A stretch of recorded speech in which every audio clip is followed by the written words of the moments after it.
এই পৃথিবীতে অনেক রহস্য রয়েছে যা আমাদের অজানা। আজ আমরা জানবো একটি গোপন অন্ধকার রহস্যের কথা যা আপনাকে হতবাক করে তুলবে। এই বাড়িটি একসময় ছিল একটি সুখী পরিবারের বাসস্থান, কিন্তু একদিন এখানে ঘটে এক ভয়ঙ্কর ঘটনা যা বদলে দেয় সবকিছু। 1985 সালে এই বাড়িতে বসবাস করতেন মিনয় এবং তার পরিবার। তারা ছিলেন সমাজের সম্মানিত সদস্য, কিন্তু একদিন মিনয় হঠাৎ করে নিখোঁজ হয়ে যান।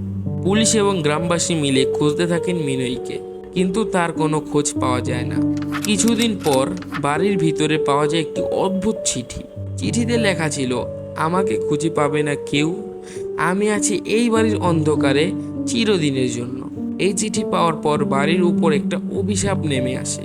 গ্রামবাসীরা বলতে শুরু করেন, মিনয়ী আত্মা এখনো এই বাড়িতে ঘুরে বেড়ায়। রাতের বেলায় তারা শুনতে পান কান্নার আওয়াজ, দেখেন অদ্ভুত ছায়া। অনেকেই সাহস করে বাড়ির ভিতরে যেতে চেয়েছেন, কিন্তু কেউই ফিরে আসেননি।